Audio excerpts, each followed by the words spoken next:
You one day in a little toy shop, buy a bag of balloons with the money we got, set them free at the break of dawn, till one by one they were gone. Back at base, bugs in the software flash the message, something's out there, floating in the summer sky.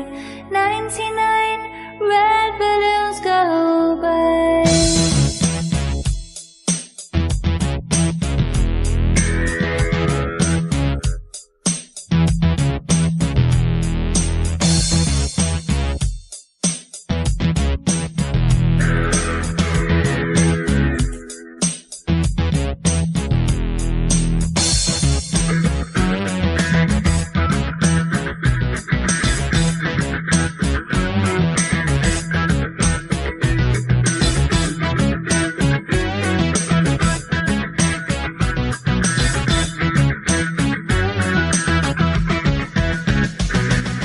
99 red balloons floating in the summer sky. There's panic bells, it's red alert. There's something here from somewhere else. The war machine springs to life, opens up one eager eye, focusing it on the sky where 99 red balloons go by.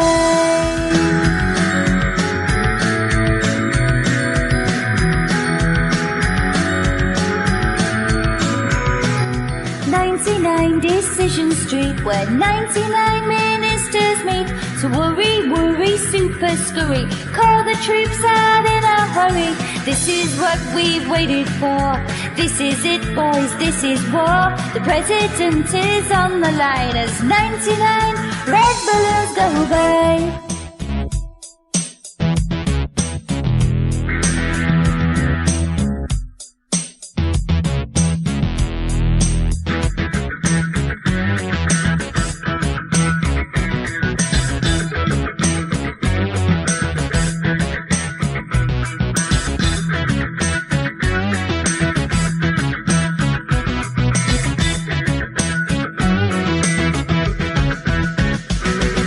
99 nights of the year, right? Super high-tech jet fighters. Everyone's a superhero, everyone's a Captain Kirk, with orders to identify, to clarify and classify. Scramble in the summer sky as 99 red balloons go by.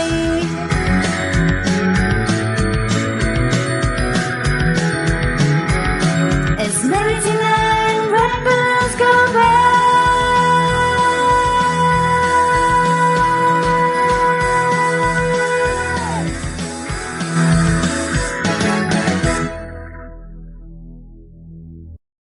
99 dreams I have had, in every one a red balloon. It's all over and I'm standing pretty in this dust that was a city. If I could find a souvenir just to prove the world was here, and here is a red balloon, I cry for peace and let it go.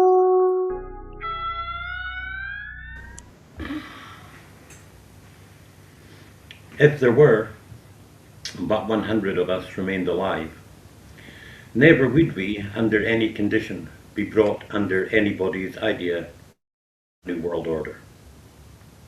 It is, in truth, not for honour, nor for glory, or for riches that we are fighting, but for freedom. For that one thing alone which no honest person would give up, save with life itself. Once we were warrior poets. For now, we must stand for peace, but make no mistake, if you hear my voice today, you are the resistance, and our time is coming. Alex, Glenn, how are you? It's they used to say that a week was a long time in politics. It now feels like it's every day is a long time in geopolitics. Yeah. Alex, how are you, mate? Yeah, I'm okay. It's definitely true, that one.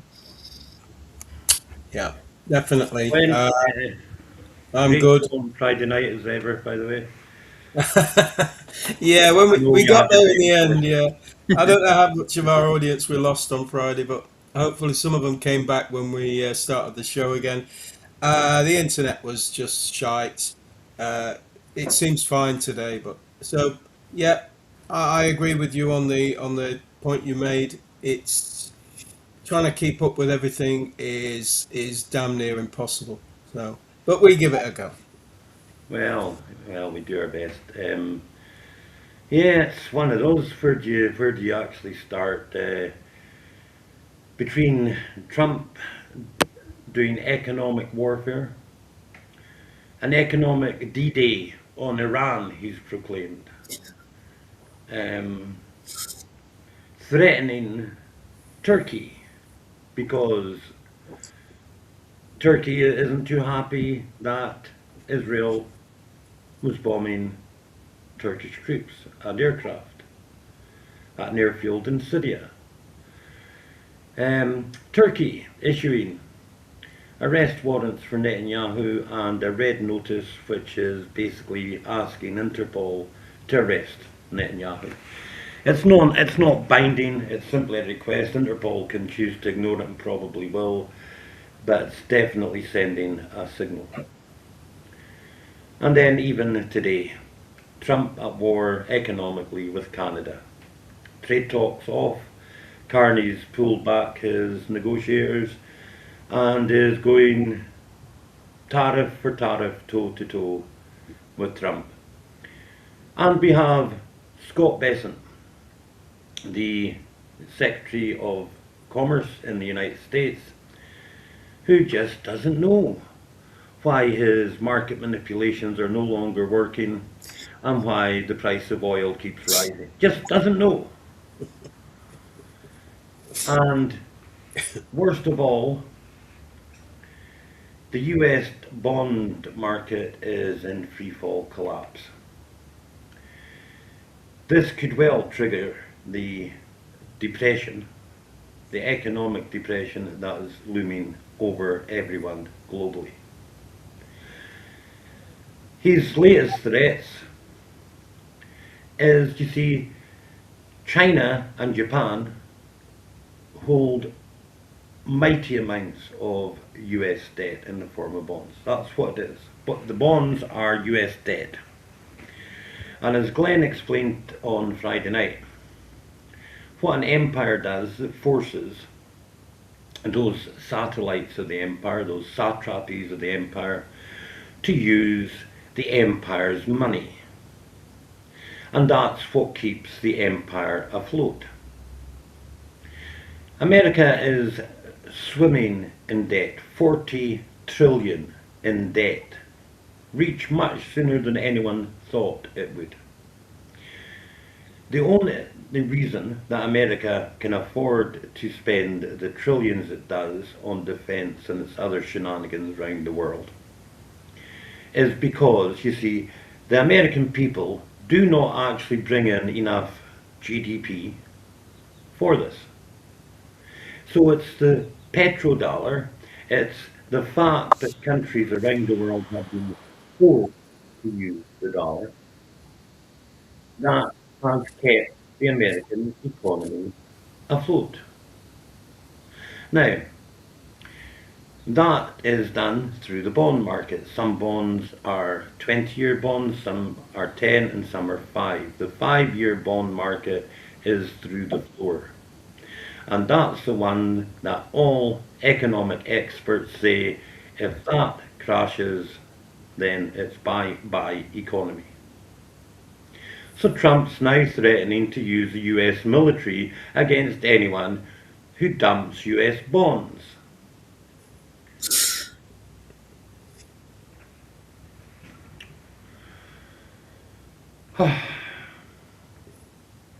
Israel continues its atrocities. We are at a hair trigger moment between Turkey and Israel where one wrong mistake and it's going to be hot war. Iran has just been asked to join the Mecca Accords. Do you know who else has been asked to join the Mecca Accords? Malaysia. I've explained to you before about the Islamic crescent. And if they all come together, we are fucked. The Turks have sat on the fence for a long time. We know Erdogan flim-flams. But I've always said there'll come a moment when Turkey will have to decide which side of the fence it's going to be on. And it's decided it's not going to sit back any longer and take Israeli threats. A very prominent Turkish politician has just said that if things continue the way they're going, NATO, we now know, will not help Turkey when Israel attacks it. So what's the point in being in NATO? And if that's the case, then we might as well just take all the Aegean islands, occupy Greece, take all of Cyprus, occupy Israel, and liberate Jerusalem. We have been a mighty empire for thousands of years. Nothing in this region moves without Turkey knowing about it. We've just taken 100 years off, and I'm quoting verbatim. So Turkey is ready to make its move.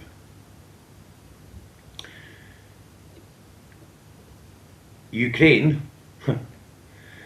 has a new form of human shield. So its so-called laughable Independence Day is coming up.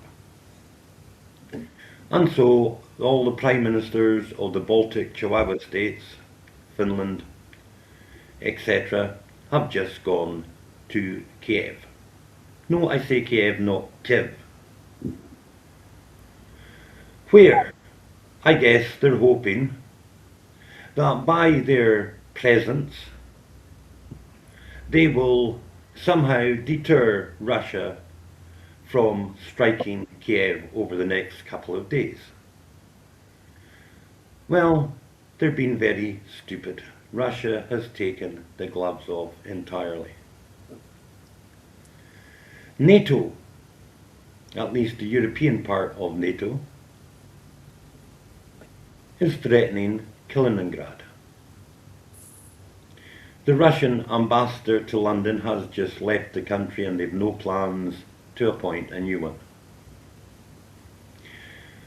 Russian-British relations are at their lowest ever. And somehow fuckwits in Britain don't realise that we're on the edge of Russia taking direct military action against us. And the hypocrisy across the board is beyond fucking belief. So we have something like 30 countries supplying weapons, money, men, material, intelligence, logistics to the Nazi state of Ukraine. Well, that's all right. That's okay. But North Korea having troops in Russia, well, somehow that crosses a red line. Russia doesn't need the 50,000 North Korean troops. The North Koreans asked. Why? Because they need combat experience. And why do the North Koreans need combat experience? Oh well, potentially because North Korea thinks it's going to be fighting a war very shortly. And it needs those combat hardened troops at the core of its military. Russia and China are about to put a mutual defence pact together with Cuba in the face of Russian aggression.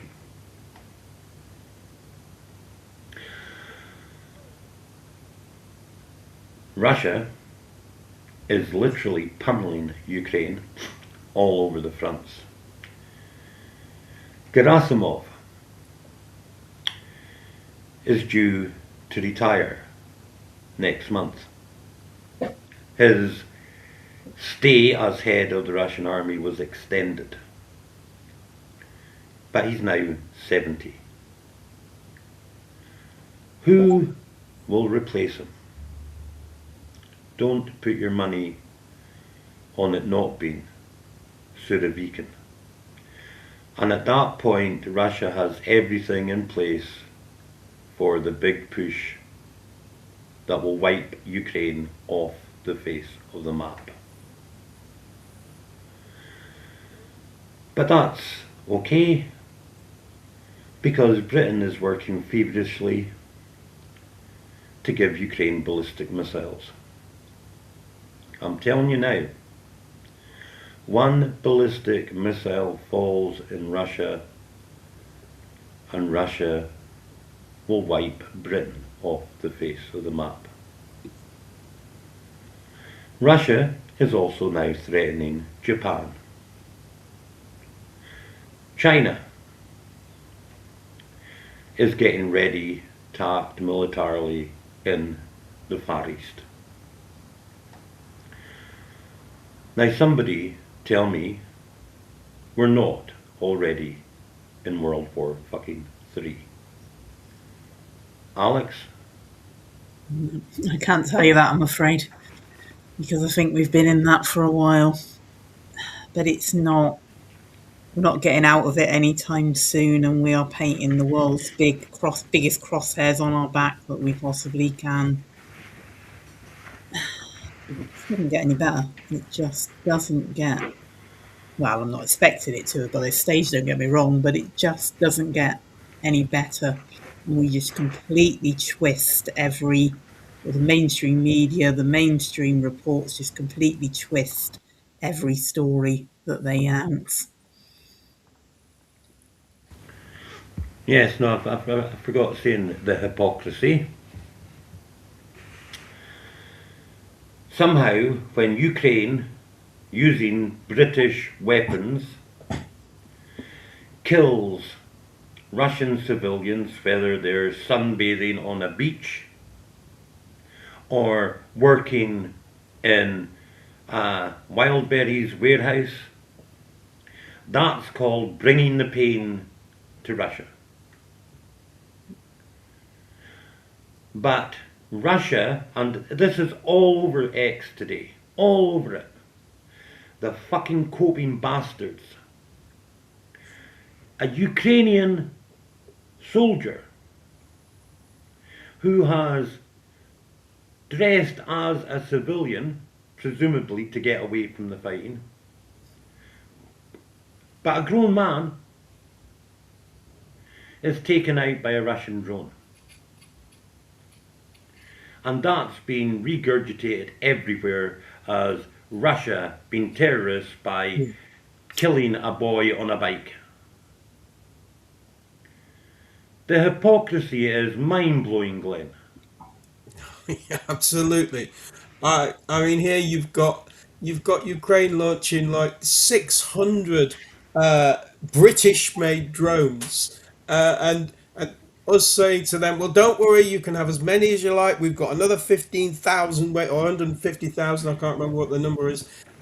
Waiting, just waiting. You can have as many drones as you like. Storm Shadows, yeah, you can take them all. Fire them all at will. You know, and we can." How can we even sit here and say we're not involved in this war? We have been involved in this war since day one, in various ways, whether it be, you know, special forces, the SBS, you know, whatever we can do, we have been doing. You know, sending them Challenger tanks, everything, and every other fucker's been doing it as well. The whole of Europe has been driving this forward. And the chickens are now coming home to roost because Russia will shortly flatten what's left of Ukraine, and what they don't want Uh, some of the surrounding countries like Poland and Romania will gladly soak back into their orbit.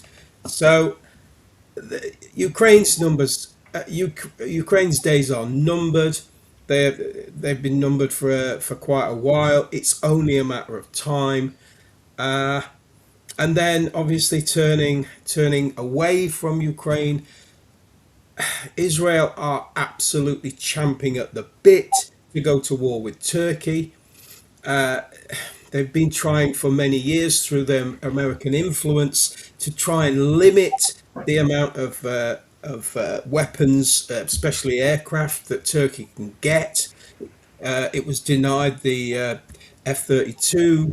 Then it was on. Now it's off again. Uh, that now it's started to bomb former air bases that Turkey used to operate from. It is champing at the bit to get this war going. And I totally agree with the statement that you made there. What the hell does Turkey need NATO for anymore? Turkey was a bulwark of NATO, envisaged that it would face off against Russia. Erdogan is not going to do that. He's got bigger fish to fry. Uh, so I can see that war blowing up pretty shortly if there's nothing to stop it, uh, and we continue to try and provoke China. We continue to do, yeah. I don't know. It's if this isn't if this isn't the beginning of World War Three, I don't know what it is, because it's the conflicts are, the fires are erupting here, there, and everywhere. So, yeah, I totally agree with your assessment there.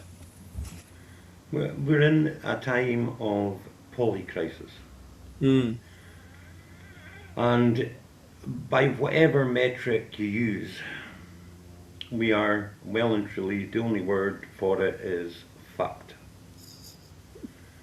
We have Finland, Stoop, whose economy has gone off a cliff since it decided to join NATO and to disrupt its economic ties with Russia.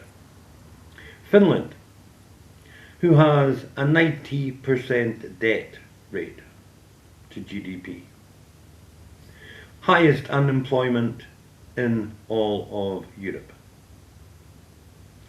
But that's the same all across European countries.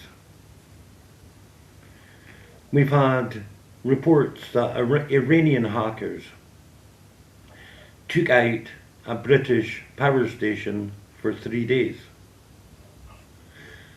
Now, if that's true, our power grid is extremely fucking fragile. We have people in Mexico burning the Israeli embassy in protest. It literally is a polycrisis. And it gets worse. When we get into the second half of this show today, you are going to discover just how much worse it gets.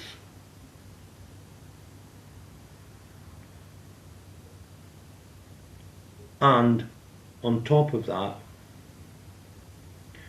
we have Israel setting fires everywhere. And I mean literally setting fires. We have most of the world ablaze. Not surprising, because they've been spraying the mix for geoengineering for years now, most of which is desiccant. That means it dries shit out. That means that the forests and the fields are ripe for wildfires.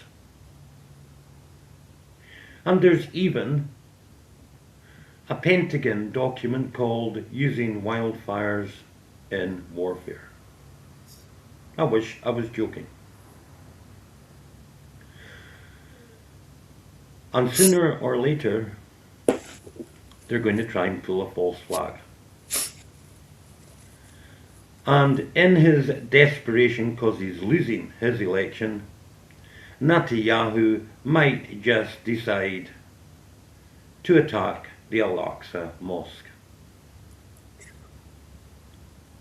We live in the days of iPet Go-To. Glenn, you prepared a little report, so why don't you go ahead and give us that now? Yeah. Okay. Well, amid everything else that's going on, uh, Israel has been putting out tenders for construction work to begin on its E1 settlement plan. Now, you may be familiar with this, you may not have heard about it. It's something that's been around for a while, but the Israelis haven't moved on it. And this settlement plan is in the West Bank. Uh, and Israel's housing ministry has issued a notice inviting bids for the construction of more than 1,200 housing units. Housing units, a bit like this one at slide one, please, Alex.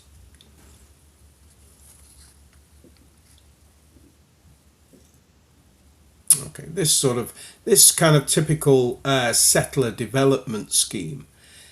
Now, this development would create a continuous block of Jewish settlements from East Jerusalem all the way to the west bank of the Jordan River, and this new block of settlements would effectively divide the West Bank into a northern and southern territory.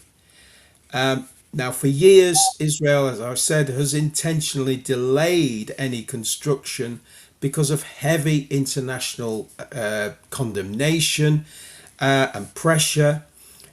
But Netanyahu has accelerated the approval of settlements, obviously with an eye on the coming elections, even though many countries have actually imposed sanctions on individuals linked to the settler organisations.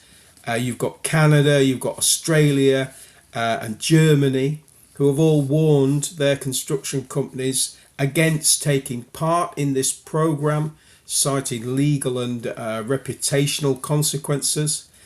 And on Thursday, the leaders of France, Germany, Italy, the UK, Canada, and the Netherlands restated that warning in a statement saying, at a time of grave instability in the West Bank, with unprecedented levels of violence by settlers against civilians and serious restrictions on the Palestinian economy, this decision is even more concerning. The EU Commission, Greece, Australia, Spain, New Zealand, and Sweden also signed on to the statement on Friday. And but Israel gave final approval for the E1 plan. Well, actually, that they gave final approval last year when the far right finance minister Bezalel Smotrich said the Palestinian state is being erased from the table, not with slogans but with actions. Slide two, please, Alex.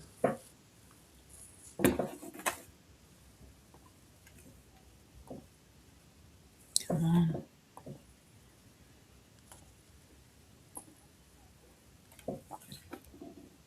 Have we got it? Yeah, it was taking a So time for some reason. I've got a couple of these slides showing this area, but here we see the proposed settlement area in red, which, as I said, will essentially cut off the south of the West Bank from the north. Now, the blue areas that you can see on that diagram are areas that are already illegal settlements by Israeli settlers on Palestinian land. But it actually gets worse. Let's look at slide three, Alex. Oops, sorry. Yeah, you're okay. No, it's doing Well, too this fast. one back. Yeah, I've There we already go. done that. That's the one. Yeah. Now there you can see the E1 again in red.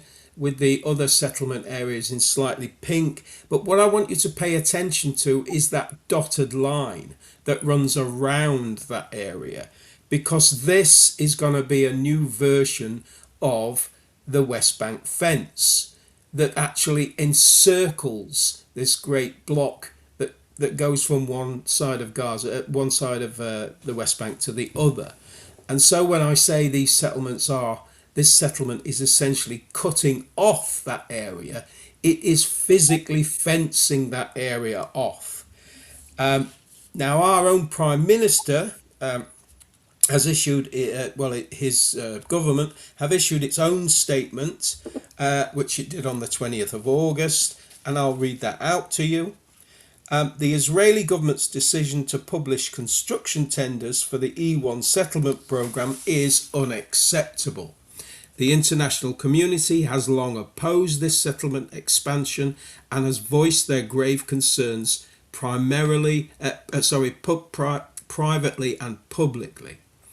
The E1 settlement will undermine the prospect of a two-state solution by driving a wedge through the West Bank and harming the territorial contiguity of the Palestinian territories.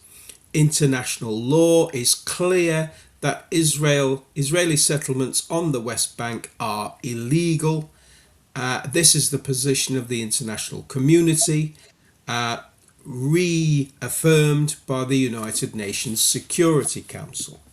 We urge the government of Israel to retract these plans immediately, and its settlements in the West Bank. Not only will they take us further from peace, but they will further undermine Israel's international standing. We reiterate our commitment to a comprehensive, just and lasting peace based on a two-state solution. We will continue to act in its interests. Well, they're fine words indeed, aren't they? They're very fine words, but that's all they are. This government will, as usual, take absolutely no concrete action that would harm Israel. Slide 4, please, Alex.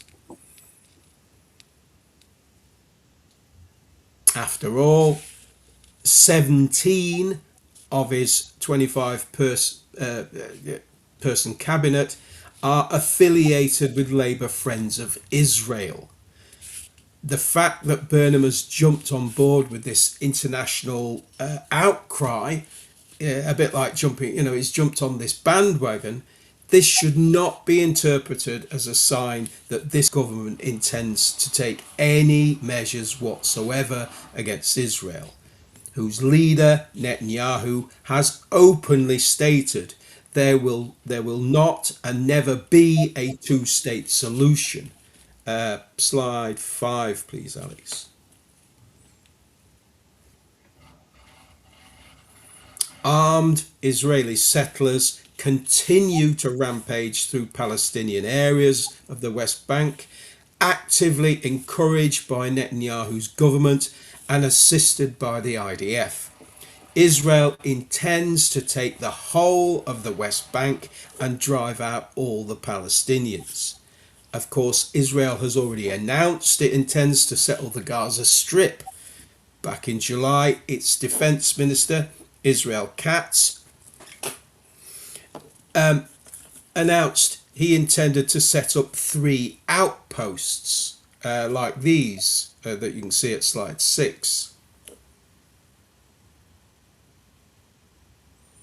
Now, these outposts might not look like much, but they are actually the first sign of a proposed settlement. They are usually inhabited by a bunch of raving Kahanist Zionists called Hilltop Youth, who are nothing short of Nazis, and Israel will simply brush off any international condemnation because it knows that, as I've said many times, this condemnation is just words on paper, and what it did to Gaza, it's now doing to southern Lebanon, while the international community simply stand by, wringing their hands and mouthing the right words. So that was my look at the E1 settlement, which is now definitely going ahead, and as I explained in that piece, will cut the West Bank literally in half. So this is all part of Israel's plan to little by little drive out every last Palestinian from the West Bank. Okay, so that was my look at that. Thank you, Glenn. Yes, Israel is determined to drive every Palestinian off the land or to kill them. Yeah. You know, Israel, you could say, was founded because the international community felt outrage because of the Holocaust of World War II. But the international community did not know the full extent of the horrors of the Holocaust until after Russia liberated many of the camps. We, on the other hand, the world has watched a genocide happening in real time with real atrocities on a daily basis for over 3 years, and no one's done a fucking thing.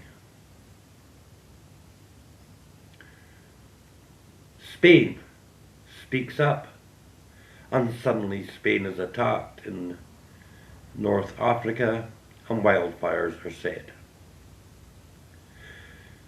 Colombia speaks up, and suddenly there's massive earthquakes. Talking of earthquakes, there's been a record 184 major earthquakes around the Ring of Fire in the last 7 days. Someone in the comments said, thanks for all the good news. Listen, if I had any good news, I would give it to you. But none of this shit is good. None of it. Oh, Alex, I wish you could make it make sense for me, but I know you can't. So, let's transition to the second part of the show. Stay with us, folks, because it's going to be a hell of a bumpy ride today. I promise you.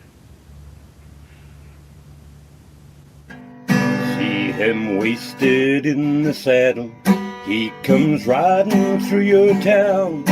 He's wearing yesterday's misfortunes like a smile. Once he had a future full of money, love, and dreams, but he spent like it was going out of style. But he just keeps on believing that for better or for worse, he's searching for a shrine he's never found. Never knowing if believing is a lesson or a curse, or if going up is worth coming down. He's a poet and a picker. He's a prophet and a pusher. He's a pilgrim and a preacher, and a problem when he's stoned. He's this walking contradiction, partly truth and partly fiction. He's taken every wrong direction on a lonely road back home. He has tasted good and evil in the bedrooms and the bars. He's traded in tomorrows for today.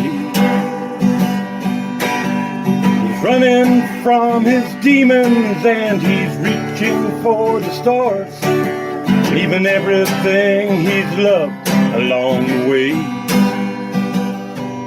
And the world just keeps on turning, so for better or for worse, All he ever gets is older and around.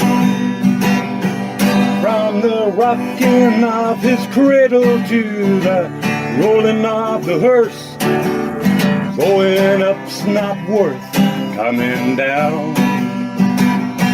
But he's a poet and a picker, he's a prophet and a pusher, he's a pilgrim and a preacher, and a problem when he's stoned. He's this walking contradiction, partly truth, he's partly fiction. He's taken every wrong direction on a lonely road back home.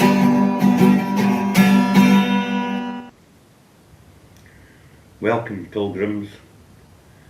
We know you must be truly exhausted, God fucking knows I am, of traversing a world which has gone truly insane. The internet is a morass of misinformation, disinformation. AI fakes, AI bots, shysters, shoosters, snake oil salesmen, put a penny in my hat, George fucking Galloway, and all the rest of them. Somehow, some way, by accident or design, you found your way here today. So do come on in. Have a seat at the campfire of truth. Pour yourself an adult beverage. Trust me, you're going to need it. And do it while you can. Roll yourself something warm and brown and golden to get you through the day. Because today, the lone gunman rides again.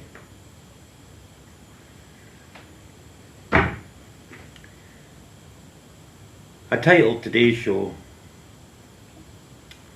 The Octopus and the Malthusian Paradox. I want some of you, at least, to be intrigued enough to look up what that meant. Thomas Robert Malthus was a Cambridge economist who lived in the 18th century. And in 1798, that's almost within my living memory, kidding. In 1798, he came up with a theory and gave lectures on what became known as the Malthusian paradox. Simply stated, what Malthus said and proved was that as our ability to produce food increases, but that increases on an arithmetic basis, population expands, but population expands exponentially. And there comes a point, Malthus said, when the population becomes greater than the ability to produce more food. And when that happens, it triggers famines, wars, and diseases. The world population since the end of World War II has literally increased exponentially. Most of that, however, isn't just modern intensive agricultural techniques. It was due to what's known as the Green Revolution. The Green Revolution was the understanding that the byproducts of using hydrocarbons like urea and sulfur,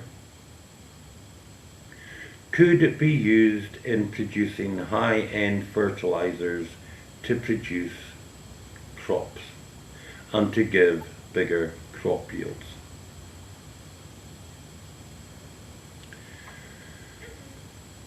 Oh dear. Oh dear. You know, never mind most of Labour cabinet being Friends of Israel. All of Labour's cabinet are Fabians. You see, the idea of eugenics or population control goes back an awful long way, far longer than you can imagine. And I, personally, can at least understand the Malthusian paradox. All I have ever said is that no one should have the right to play God and decide who is a useless eater and should die. The Fabian Society was set up to do just that. Don't believe me? George Bernard Shaw, in one of his last recorded messages, said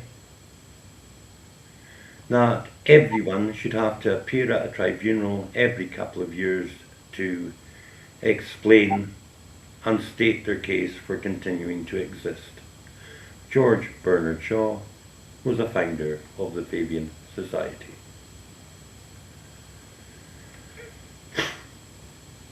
With me so far, Alex, Gwen?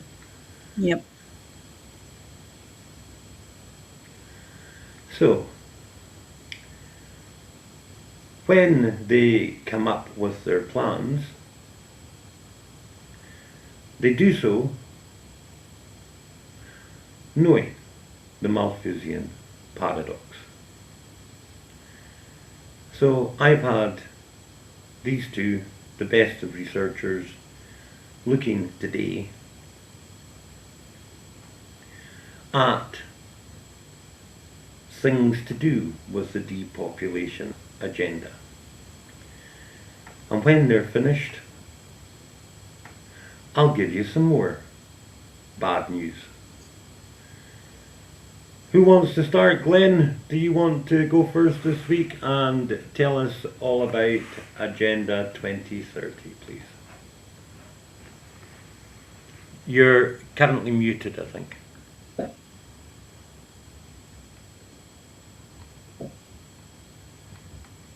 You've done it, so I can't unmute you. No, I can't either.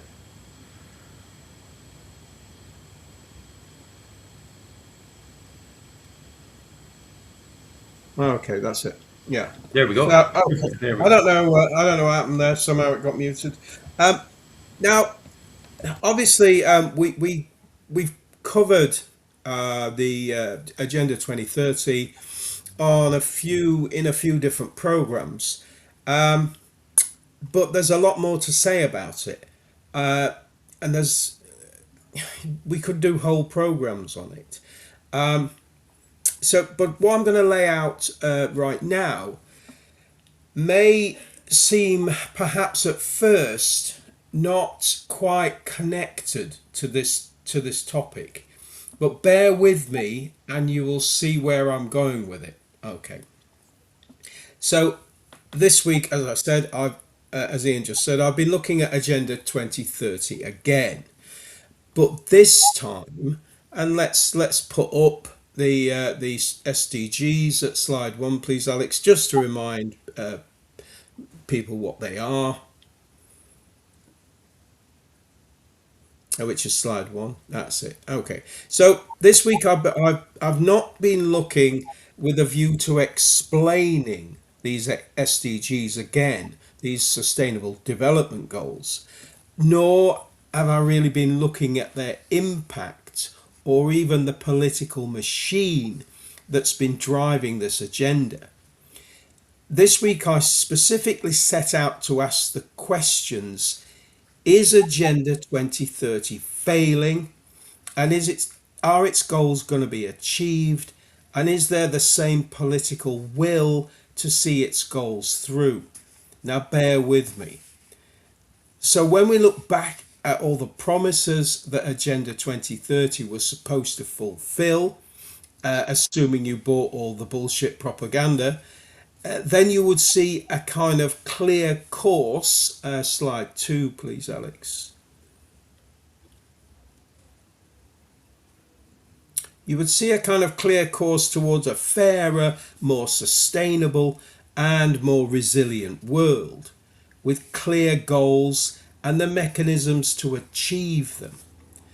But 4 years from the start point of this brave new world, the data points to a different picture, because geopolitical tensions and climate concerns and what you might actually call a retreat from multilateralism meaning unbiased trade between nations in a system in which nations sort of consult each other, in a kind of common framework such as the UN, or adhere to internationally recognized standards and laws.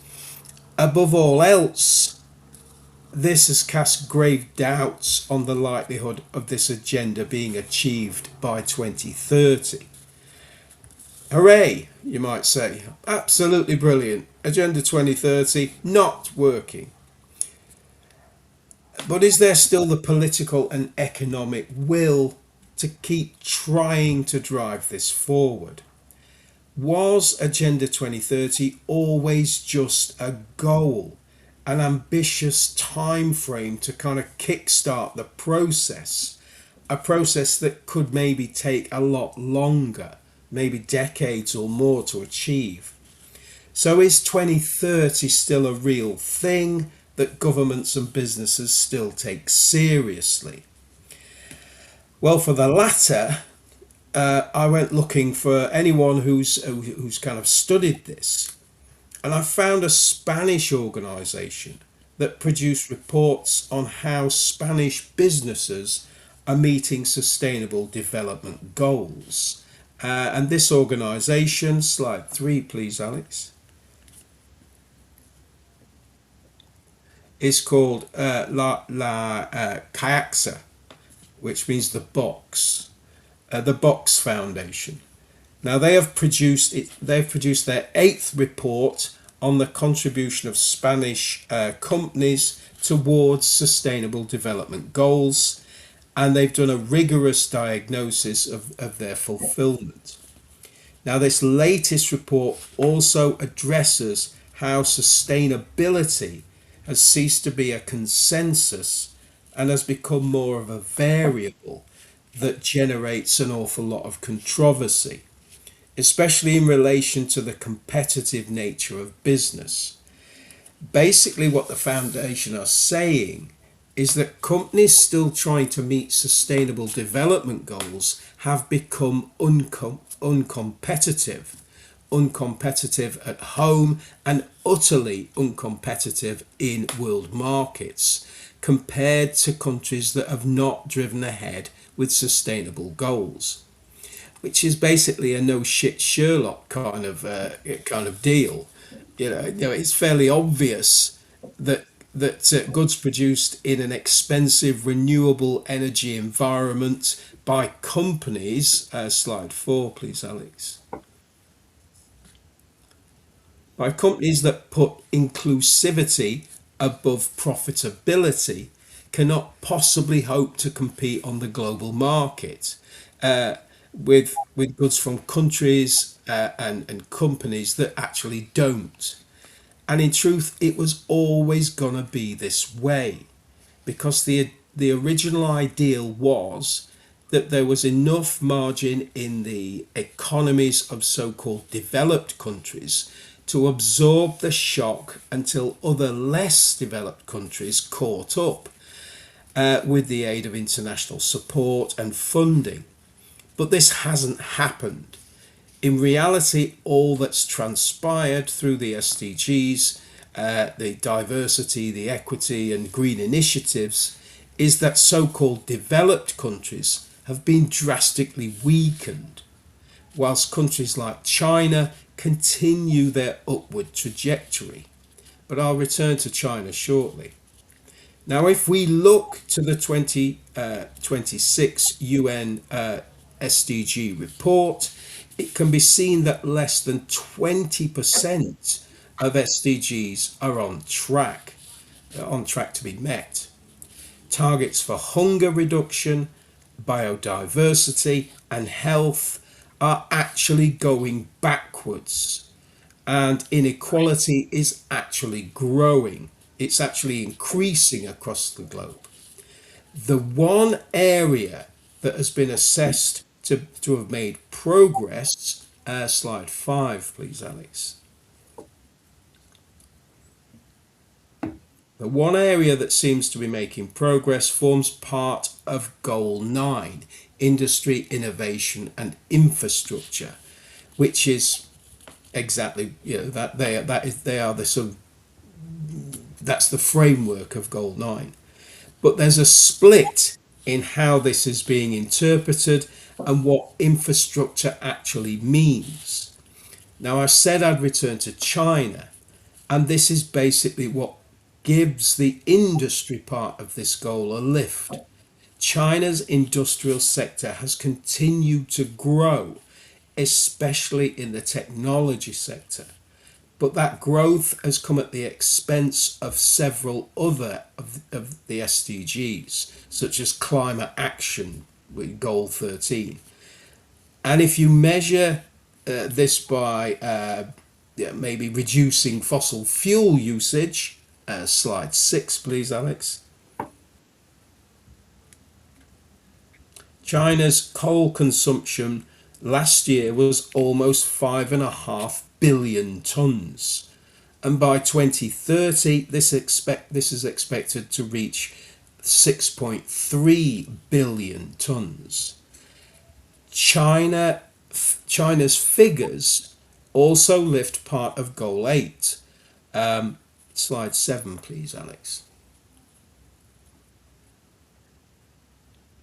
They lift part of Goal 8 in economic growth terms, but it has a negative impact on other SDGs like 14, life below water, and 15, life on land. So the data can be selectively used to show progress unless you relate them to the other goals. So we now come to the second part of Goal 9, which is infrastructure. And here's where I have to kind of do some explaining. Because when most people hear the word infrastructure, slide 8, please, Alex. When people hear that word infrastructure, they picture roads and bridges and water systems, etc. Now, these are important in all countries.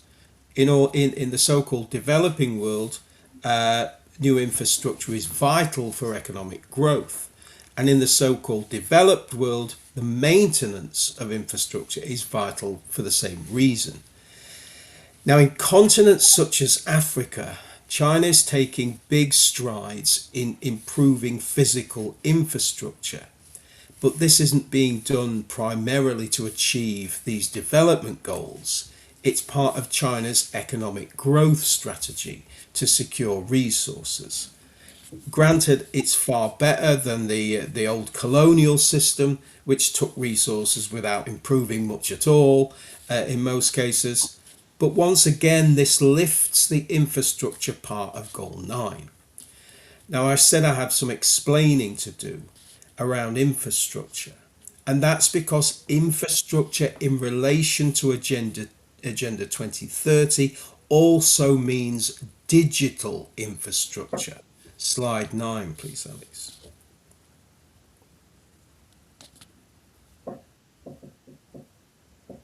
In order for this agenda, this plan to work, it was envisaged that it would require a monitoring and regulatory system that would sort of drill down to the right down to the individual level.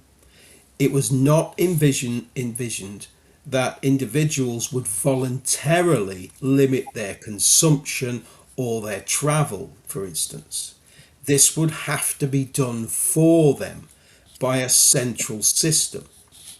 Also, in the managed decline of the development of the developed world, which is exactly what the plan was, a managed decline in order to level everybody up, and we get to be leveled down. It would be necessary to have a very robust digital infrastructure system in order to facilitate a sustainable sort of global level. It was imagined that there would be pushback and even organised resistance. So a control grid would be necessary to monitor what people were saying on social media and what they were doing in the streets, for instance. It would also be necessary to erode or remove some rights and freedoms to facilitate this control. But never mind, because it was all for the greater good. Now, that's something ordinary people would probably not grasp, was the thinking. So we must do it for them. And here's where China comes back into the picture once again, because the architects of Agenda 2030 looked to the Chinese central control system. Slide 10, please, Alex. They looked at China building its Skynet system, nicely chosen title, and they looked how they were building that and saw what they were that they were looking for, exactly what they were looking for, a total 24/7 monitoring system that China was building in the cities and gradually extending across the country. And not only that, but it was coupled with a social credit score system that regulated behavior and punished dissent. China is the model, was the thinking. Look at the Chinese, they're happy, they're prosperous, they're peaceful. Yes, they have less freedoms, but look at how content they appear, or better appear. And so the infrastructure to achieve this was a large part of the infrastructure goal of 2030. This is why we're seeing the meteoric rise of surveillance and monitoring data center technology. Data centers, AI control, it's all woven into the infrastructure part of Agenda 2030. Of course, the environment might suffer, but Rome wasn't built in a day. So a large part of the success of Strategic Development Goal 9 is due to this digital infrastructure building program. Now, at the beginning of this piece, I asked the question, is Agenda 2030 failing? Well, on the surface, the answer is yes, for the reasons I've sort of partially covered. But what I want to put forward is another idea, one that goes against everything we have been told Agenda 2030 was designed to do. In terms of making, the sort of world a better and more balanced place, where nobody needs to go hungry and we live in a clean, sustainable way for the good of all, obviously. Now, I want to put forward the idea that Agenda 2030 was designed to fail. It was designed to fail in most of its goals. which its designers actually knew were unachievable right from the start. Now we've seen the failure of the climate change talks. We have not eradicated hunger. In fact, it's worse. We have not addressed inequality. It's worse. Net zero is a costly failure, etc., etc. The only area which is relatively on target is infrastructure, and in particular digital infrastructure, the control grid, surveillance, digital ID. Perhaps not quite here yet in UK, but globally it's doing quite well. Digital currency is still just waiting to be implemented. It's fully ready to go. And so, in my opinion, and I might be completely wrong, slide 11, please, Alex.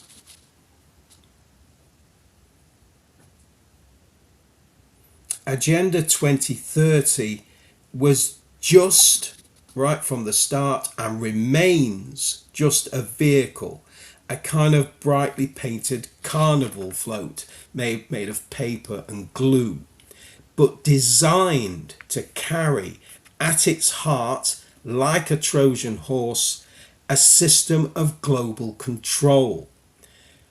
Slide 12, we'll end on that, please, Alex.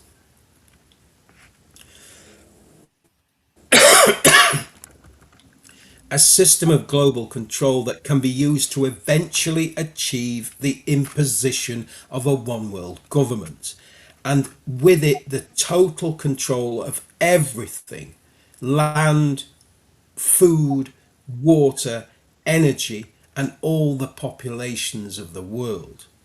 So that was, as I say, my look at Agenda 2030 and the conclusions that, having studied it for quite a long time, that I've come to is that the majority of Agenda 30 was never going to be achieved, and it never will be achieved. It was just the outer casing that made the idea of a global surveillance system, global control of food, global control of water, global control of everything more palatable. And we are seeing that shell crumbling, and only that core remains, is beginning to remain. Okay, so that was my look at 2030. Thanks, Glenn. Yes, um, where to begin? The reason that Werner von Braun was so valuable to the Americans, that paperclip hoovered up so many Nazi rocket scientists, was quite simple. The Nazis had a vision that the way they could control the world was from above. If they could put into place surveillance, space-based surveillance, space-based weapons, then they could control everything on the ground below. Mass surveillance needs AI, and it needs data centers. That's why we are seeing such a rise in flock in the US, facial recognition cameras being deployed everywhere in the streets of the UK.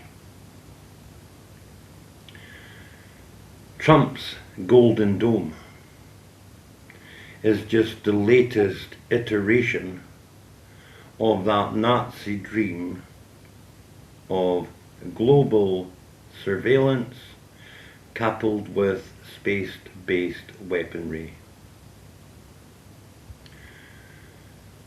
Oh well. Why on earth would they need such a thing? You have to ask. Could it be that they want some of us to shuffle off this mortal coil to make room for them? Last night, the boss and I watched a 2006 movie called Pandemic. It was a two-parter, full of stars, and the premise was that bird flu in Australia mutated, and a young surfer from LA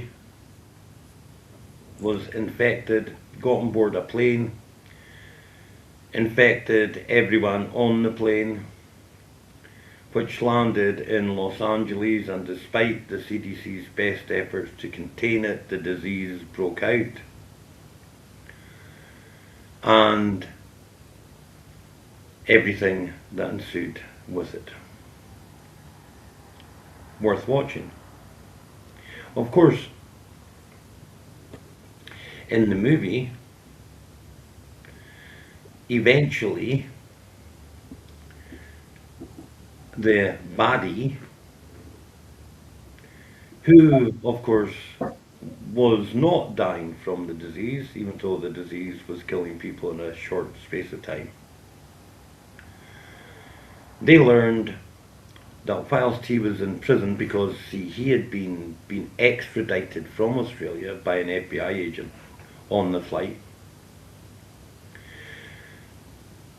in Australian prison, he had been given medication for tuberculosis,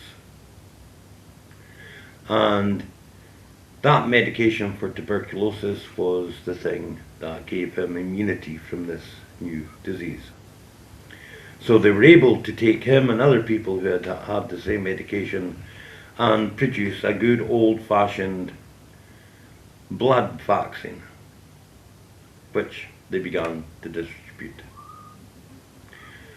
Oh well,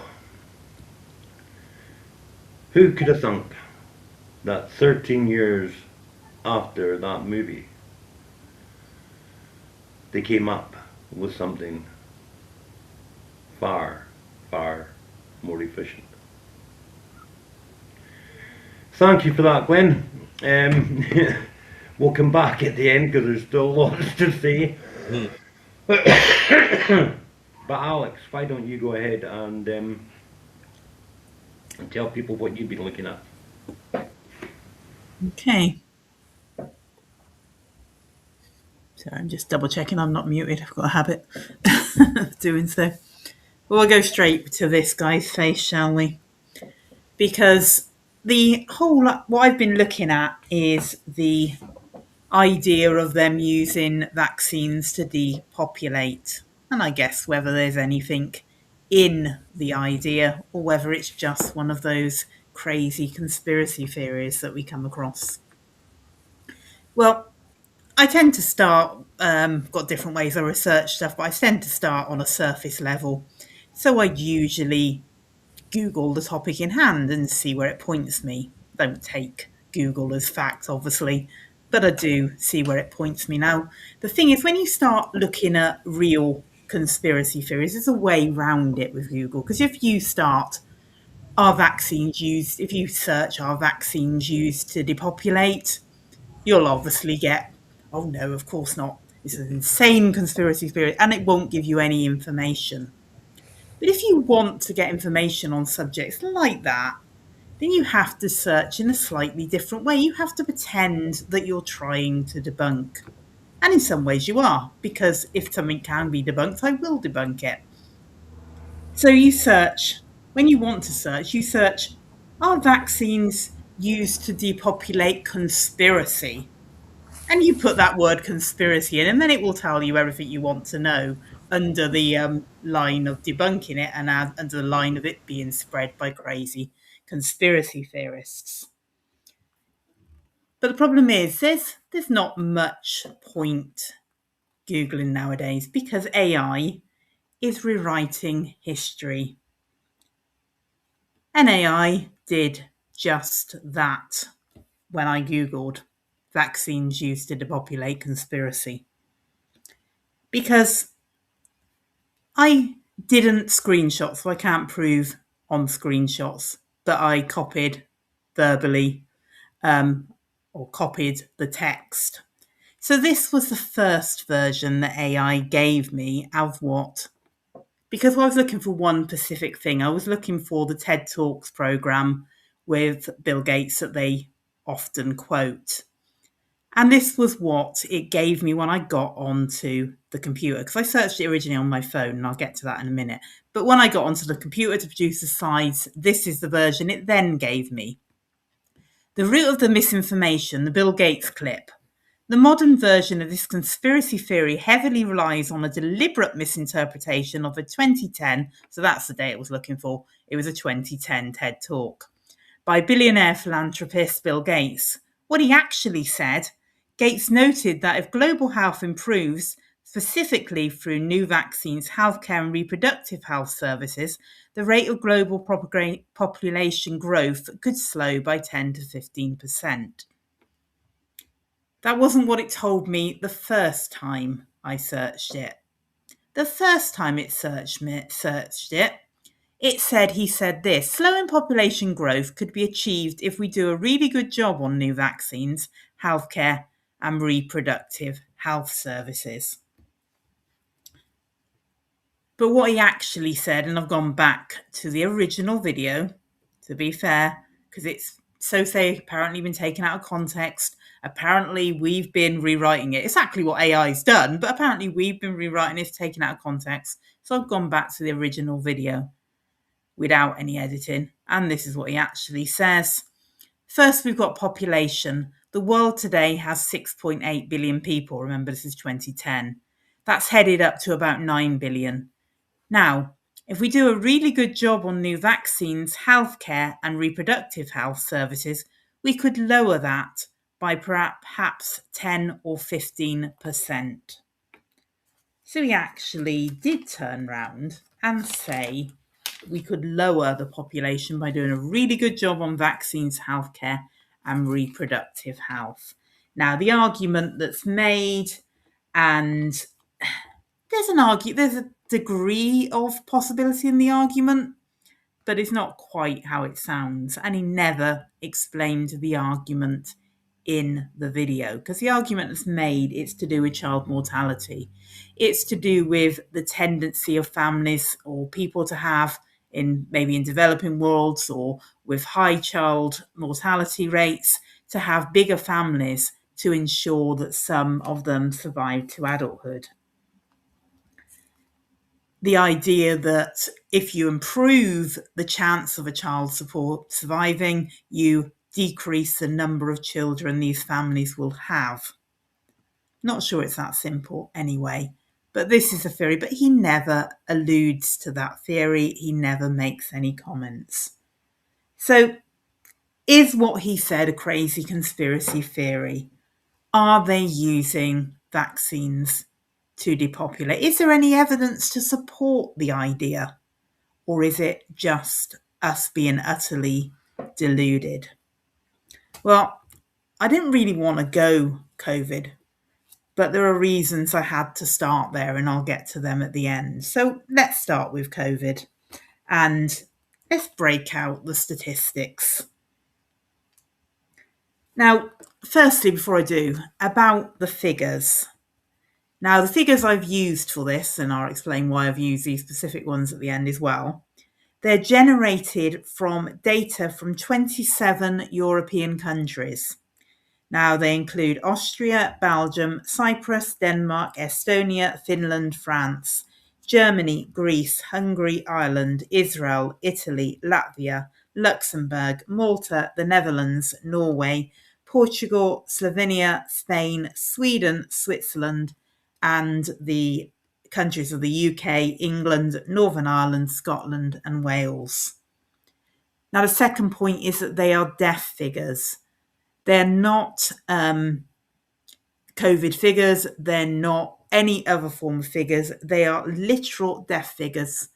So they can't lie. Then the number of deaths reported over the years in question. And this is a thing that people don't understand. Statistics rarely lie. Lies, damn lies, statistics is based on the interpretation of the statistics. Because they lie, but they lie in interpretation, not in the actual figure. The interpretation lies, the interpretation obfuscates, but the figures don't do either. So these are death figures. Like I say, they're not COVID figures. They're not even excess death figures, because there's a way they have now been obfuscated.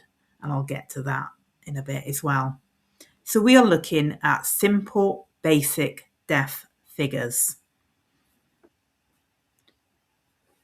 And I'll therefore put my hands up and clearly state that I cannot prove causation. But I can, and hopefully I have and will, show coincidence. Okay, this is the deaths for the countries I just mentioned, for the 27 countries combined. Now, to explain this graph so you know what you're looking at, just make it bigger so I can actually see it. Basically the grey area, and it looks like a wave line. The grey area is the expected range of deaths for the relevant years. Now, the blue line that sits in the middle of that is the baseline number of deaths that would be expected. And what you're seeing here, because this is all ages, you're seeing a seasonal flux, and you're seeing it over each year, because what it's doing is it's showing that rise in deaths at the change from one year to another. So it's showing winter deaths. Bear in mind, this is Europe, so most of us would have winter at the same time, probably all of us in some ways. It's showing the deaths going up at winter, but that grey area is the range, average range, and the dotted line in the middle is the baseline. Now, the dotted red line above that is the point at which it's considered to be a substantial increase of deaths. Now, if it crosses the red line, it's considered to be substantially above what's expected, substantially above what we would imagine we would see at that period. Now, one little glance at this will tell you it's significantly above that red line every winter since 2021.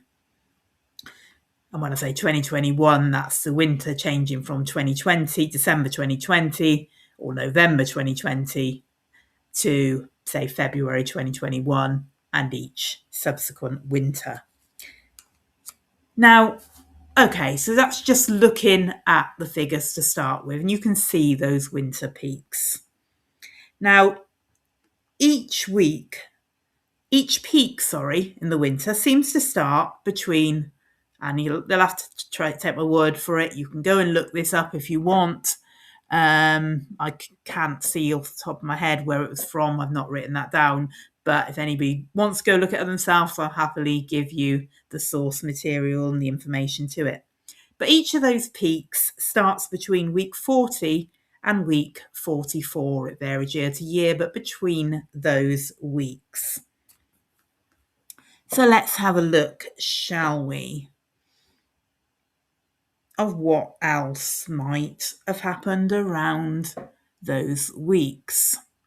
Well, week 40 in 2026 was between September 28 to October the 4th. Now, it varies slightly, but that's roughly where you're going to be looking. The end of September to the start of October. Now, like I said, I wonder what else might happen at this time. Well, the next seasonal COVID-19 vaccination campaign in the UK begins October the 1st, 2026. So we've got from the start of the vaccines onward a significant peak that is higher than what's expected, even for seasonal illness. And you've got that coincided. Now, this is the rollout in the UK, but I've had a look at the other countries, and pretty much they all, while some of them do a spring booster, they all seem to do the October period for their boosters shots. Now, I know what the Trust of the Science Brigade are going to say immediately. They're going to say, obviously, you're seeing the peak in the actual illness, you're seeing the peaks from COVID, you're seeing the COVID deaths. Well, let's at the moment, let's trust the science. Let's accept that the COVID deaths were real. Not saying I do, but let's pretend to at the moment. Let's have a look at the equivalent March.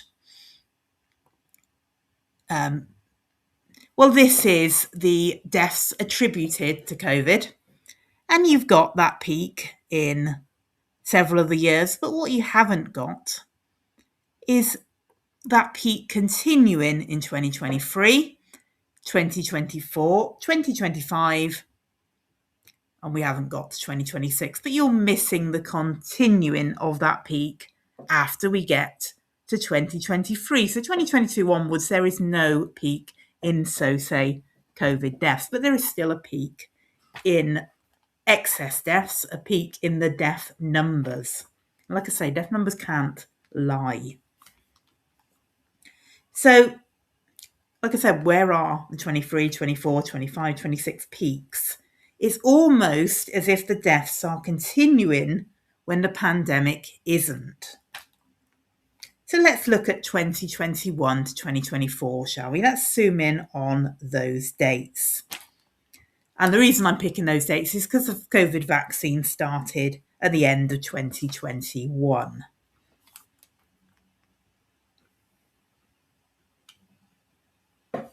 So it was rolled out first, and I'm going to look at this by ages. It was rolled out first to the older generation, and it came down basically in age, but originally to the 75 to 85-year-olds, and then to the 65 to 70-year-olds, and over here in most European countries, lockstep, it rolled out in the same manner. Now, so looking at this chart, well, the first things to notice is, well, let's ignore, in a way, the first peak. Let's ignore that 2021, 2022 peak, because let's say that the COVID numbers, if we accept them, and if we didn't, there's still an awful lot of numbers that will confuse the figures with the deaths in care homes, with the uses of midazolam, do not get me onto that subject, and things like that. So there are issues with those figures. So let's ignore that. But let's look at the 2022 peak, 2023 peak, and the start, as we can see, in 2024. Well, the first thing we do notice on that peak I said ignore, there is one thing we can notice on it though. We can notice it's slightly delayed on the younger group. You've got a direct peak on the older generation, then you've got a slightly flattened and slightly delayed peak. Well, oddly enough, if we actually look at the rollout dates,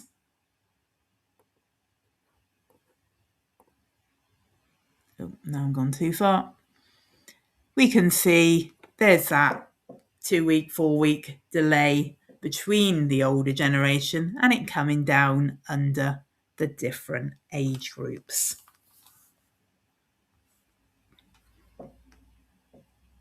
Now, it was a staggered rollout, and oddly enough, that peak seems to be pushed back a little bit on the younger age group. Now, I'm sure that is just coincidence, except it starts looking less coincidence the further you look. So let's look at the next age group down. Oh no, I need to go back to that one, sorry. Because we've got the 45 to 64 years. Well, what we can see is a peak on week 10. So I want to look just after the thing. The start, we got a peak on week 10. We have a peak on week 13. And we have a peak on 15 and 16. Now, week 10's the 8th of March, 13th, 29th, 15th, 12th, and 16th, 19th of April. Now, that couldn't possibly line up again, could it? Well, these are the next era, the next age groups. You've got 65 and over was February, but you've got 60 and over 1st of March, 56 and over 6th of March, just before your peak of the 8th. You've got 50 and over 17th of March, and you've got the younger adults, the 45 to 49 on the 13th of April. Now, remember, you've got 2 doses as well. So remember, you've got that 2-week gap. So you've got 17th of March and 2 weeks later, and you've got a peak on the 29th. You've got 13th of April and 2 weeks later, and you've got a peak on the 19th of April. And bear in mind, it's not the 19th of April. You've got a peak on the week beginning 19th of April. So each of them, the 7-day period from the date I'm quoting, seems to line up very conveniently with the rollout dates. Now, what you are seeing as well on this one, and to go back to the graph a second, what you are seeing is you're seeing a separate peak on the, and we're looking at the 45 to 64-year-olds, you're seeing a separate little peak in between times. And of course, there is that spring rollout, but it's nowhere near as high as the autumn ones. So it's proving that it can't be the jabs, yeah, because it's not peaking in the spring. Except the take-up in the spring is always been much lower. Autumn take-up is a lot higher. And the other thing in the autumn, it's rolled out nowadays, combined with the flu jab. So, the younger adults. Well, this is the age, the rollout again on the younger adults. Now look at the graph, the top graph this time, and you can see the peaks and the troughs. But you've got peaks on the first year, you've got peaks, these little ones, in May, in June, in July, and in August. But it only crosses the line on that younger age group on winter 2022 to 2023. So let's look at, as I said, the rollout again. You've got April for the ones we've already looked at, the older group. But in this group, we've got May, June, July, and August. Now, I know you could say that's all the months in that period, but you still are seeing the spike in each of those months as you roll out to a different age group. Like I said, I can't prove causation, I can only prove coincidences, but it crosses the line in winter 22 to 23. And that's when it's been rolled out to every age group, and every age group is suddenly getting the booster at the same time. Again, I'm sure it's only coincidence. But just to say about coincidences, there was a peak, a very extreme peak here that I thought, okay, what's that? So I looked at that one, and that was week 40 in 2023. So I looked up that week, and that week was the 2nd to the 8th of October 2023, which includes the 7th of October 2023, bearing in mind that the figures include Israel.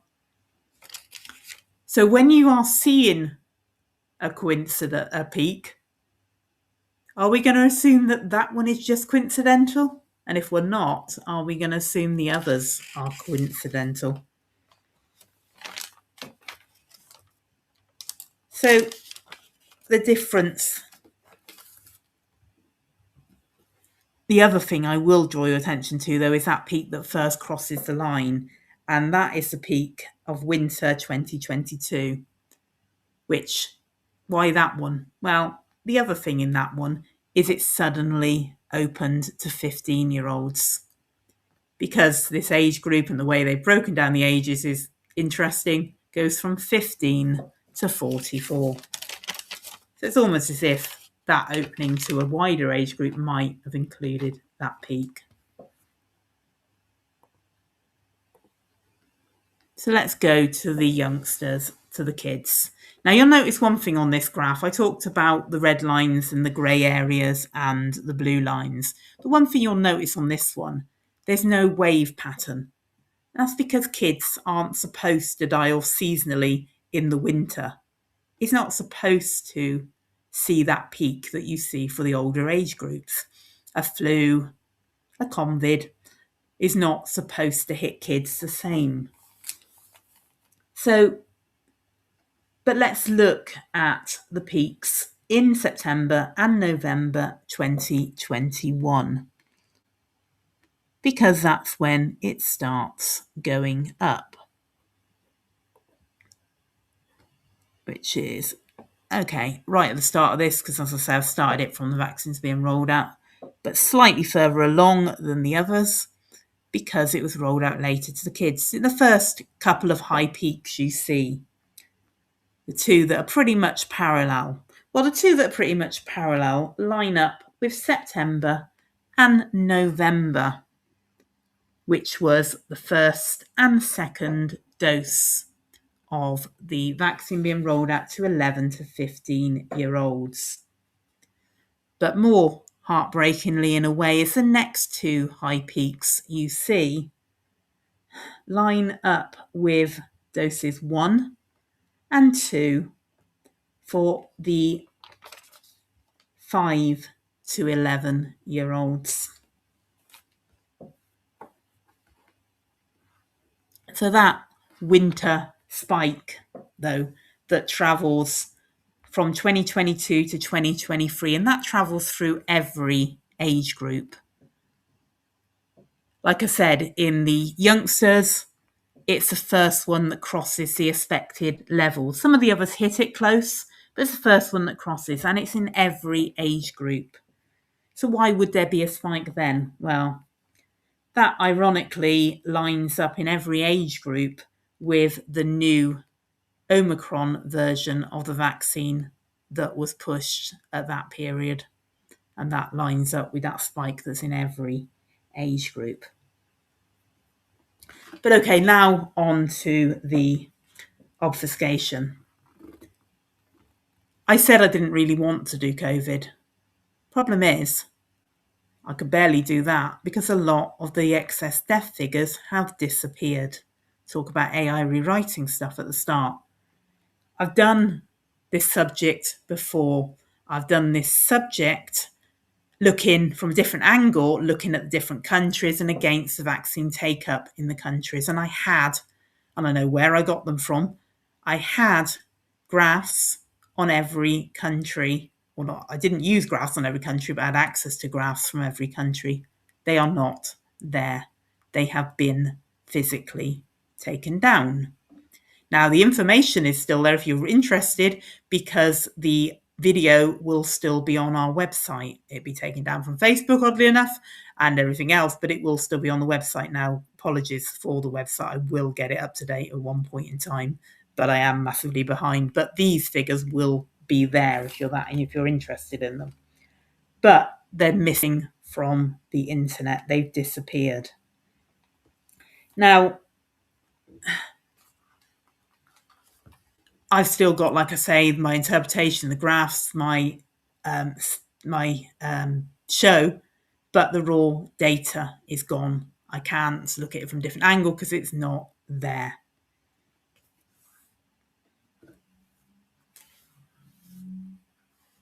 And the problem is, and this is the annoying part, that's also what's removed my option to look at the previous vaccines to COVID.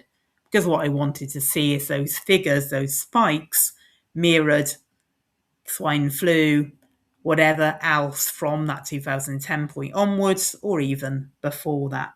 And I can't do it. I'm not saying they're nowhere. I'm not saying they aren't somewhere. If I dig deeper, I might not one day find them, but they are not where they were. They have been moved from a lot of the data companies. They're not accessible. So I couldn't look at the previous vaccines the way I just did. I can show you, for instance, the excess deaths in the US going back to the 80s, and I can actually show you that against the number of vaccines given out in the 80s and 2025. Again, coincidence, can't prove causation. I can also show you the way the ONS in the UK, and this may be the reason for those figures disappearing, if other countries have done the same, have changed their methodology for calculating excess deaths. And this is a difference it made. So this is still accessible. And this shows, by the old method, it showed in 2021, well, let's go back to 2020 even, 84,064 excess deaths. By the new method, 76,412 excess deaths. 2021, 61,907 by the old method, 55,079 by the new method. By 2022, 38,960 by the old method, and 43,456 by the new method. So that's crossed, interestingly, the other way. But 2023, bearing in mind it was bought in 2024, so it's 2023 figures it would be most inclined to hide if it was hiding something. 31,442,000 by the current method and 10,994 by the new method. They've cut 20,000 excess deaths off the figures from 2023. So this may be why I can't find them. But there is just one final thing that I will show you before I finish, and that's this graph. And this is the growth in mRNA vaccines. And this is the growth predicted into the future to 2034. And we were talking about exponential growth and exponential graphs. That angle is an exponential graph. The way that curves upwards rather than being a straight line is exponential growth. And I just want to read you one final thing from the WHO, on mRNA vaccines. Now, this is another example of history being rewritten, because this is credited to the WHO in 2018 to 2019. And yet, listen to the wording. The global research and development of mRNA vaccines has progressed rapidly in the past few years, with a substantial impetus and major accomplishments occurring following the onset of the COVID-19 pandemic. The authorization approval of COVID mRNA vaccines and their deployment during the COVID-19 pandemic have provided remarkable proof of concept of the capabilities and feasibilities of mRNA vaccines for human protection.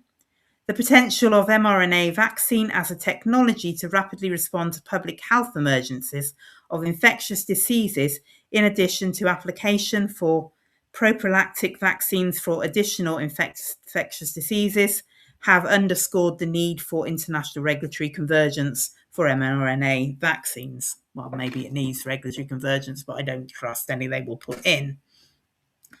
But that's supposedly sending me to a document from 2018 to 2019 that's referencing the COVID pandemic. Now, I went looking for the document, and I went looking for it because I also read that at the time. Now, I was looking into, this was way early on, and I was looking into what was being researched at Wuhan, which incidentally was doing gain of function on viruses to fight bacteria. But anyway, that aside, I was looking at what was being researched, and it took me to a WHO document. And it was going on, before I even knew what an mRNA vaccine was, it was going on about mRNA vaccines. And it said that they were not generally trusted. They say they would take a lot for the general population to trust them. It would take something along the lines of a global pandemic for them to be trusted. Now, I think that's that same document. I never screenshotted at the time. I was too naive to think about screenshotting it at the time. But I think that's that same document, and that bit's disappeared from history, just like most of the rest of the stuff you might want to look up.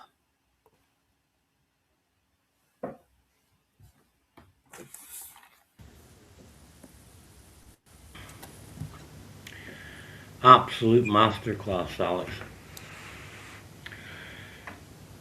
Two things to begin with.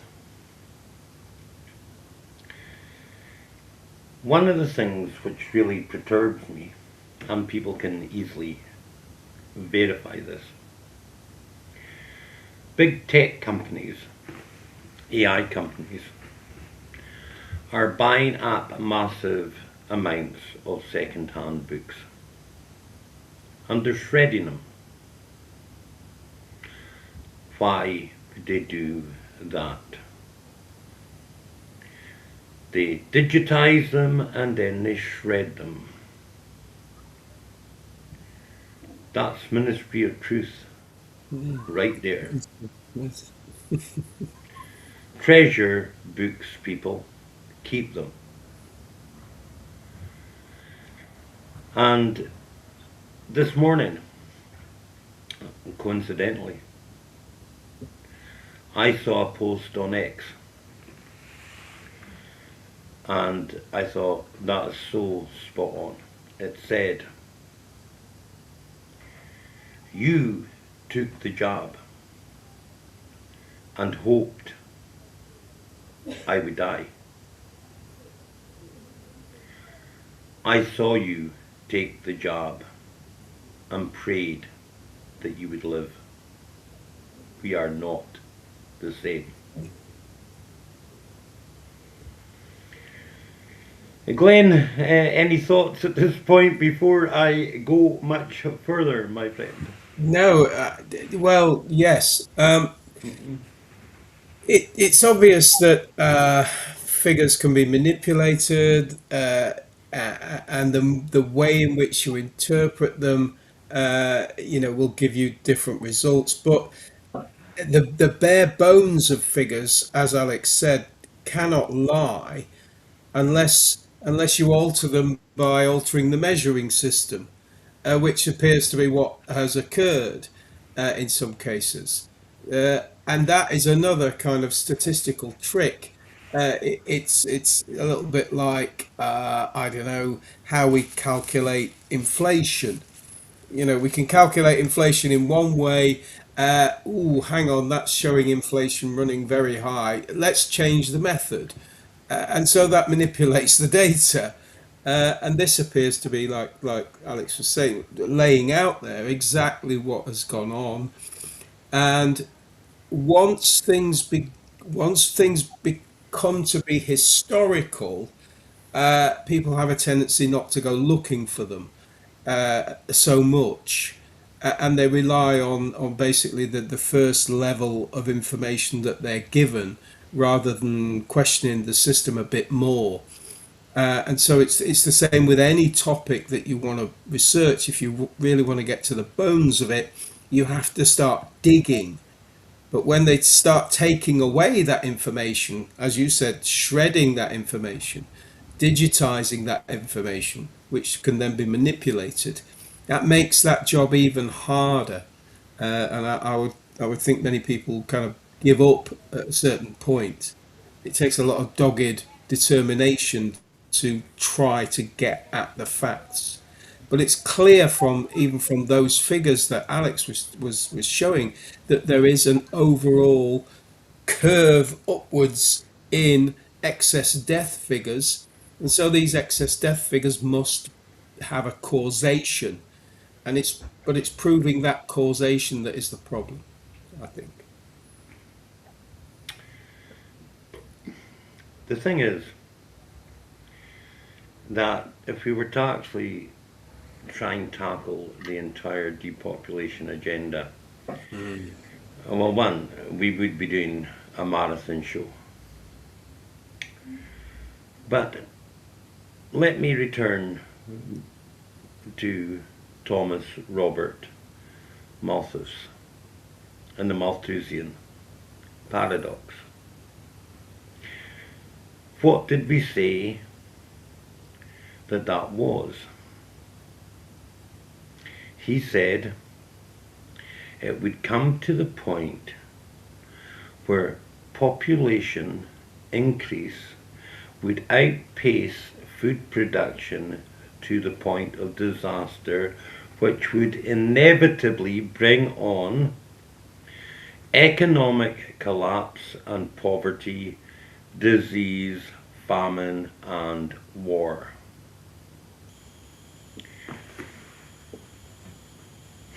Unfortunately, if you've got a brain like I have, you immediately reach for the weapon of mass destruction. And in this specific case, the book of the Revelation of the Lord Jesus Christ at chapter 6 and verse 2, which is the four horsemen of the apocalypse. And when you break down the four horsemen of the apocalypse, I'm not going to read it, you can read it for yourselves. Revelation chapter 6 verse 2 to verse 8 or 9. But when you read it, that breaks down to economic collapse, disease, famine, and war. Disease and the use of vaccine, well, that's one leg of a very, very dark stool. Economic collapse is another, famine is another, and war is the other.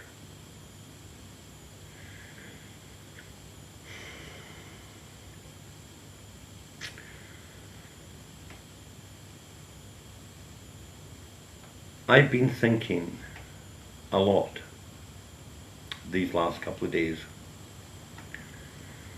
about mortality.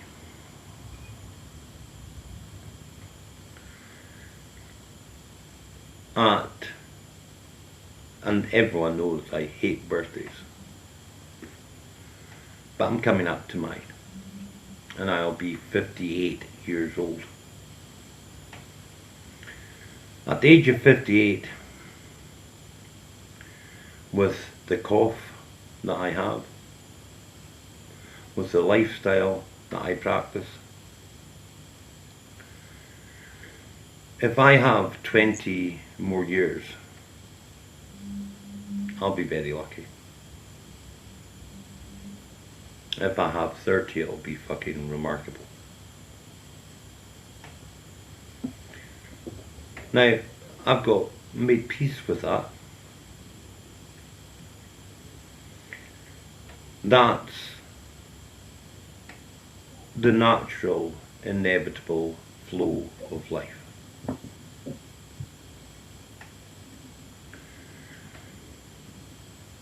They told us with the Georgia Guidestones that they had decided that 9 out of 10 of us had to go.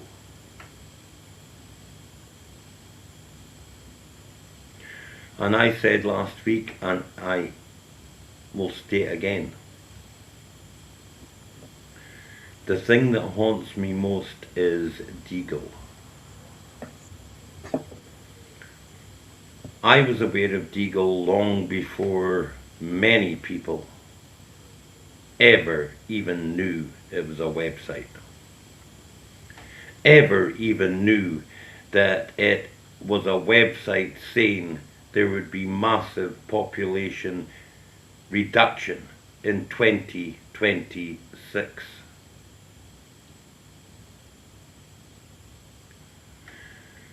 And to reiterate again, this wasn't a conspiracy website.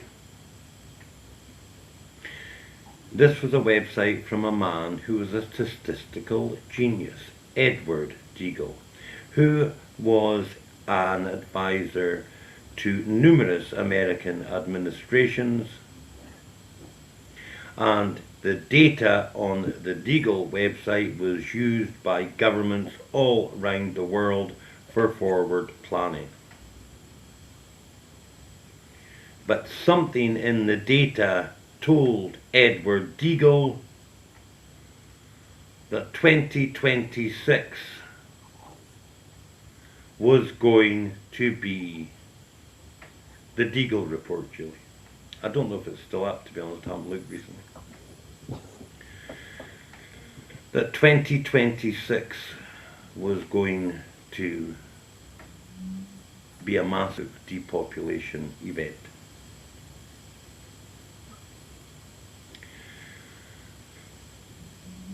We talked in the first part of this broadcast about the fact that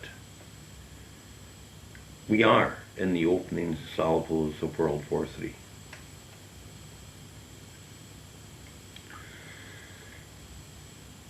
Whether you think it's man-made or whether you think it's cyclical and due to the incoming of the binary system, as I do, one thing is certain: the climate has changed severely. The unprecedented droughts this year across all of Northern Europe have led to crop failures and very low crop yields.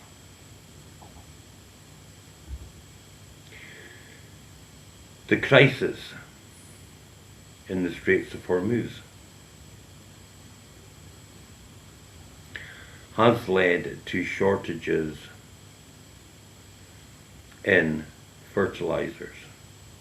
And of course, because we're suicidal, or at least you would think our governments are suicidal, the only other place on the planet that can produce the sort of fertilizers needed to grow crops is Russia. But we don't want that nasty Russian fucking fertilizers. We don't want that nasty Russian cheap energy source, because we're committing suicide. Farmers are now warning, because of the inevitable increase in the price of fertilizers and the price of diesel and the coming fuel shortages, because Trump can no longer manipulate the oil markets. And remember, when you see that the price of a barrel of crude is $100, that's the speculative paper price. It has no relation to what is actually being paid right now. If the ship rolls up at the fucking dock and they start taking the oil off, you will be lucky to pay $130 or $140 a barrel. That's the truth. As Trump has drained the strategic oil reserves to try and artificially keep the paper price down, we are heading over a cliff edge.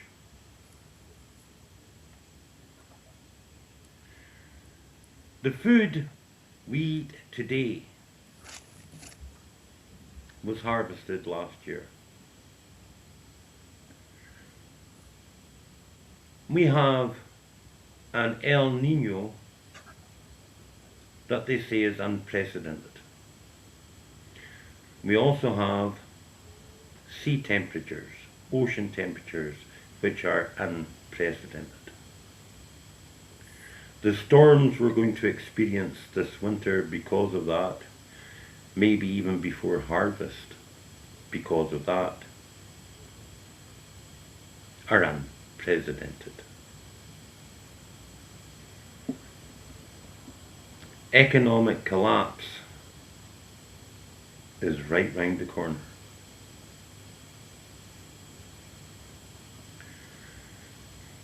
Disease, famine, poverty, war.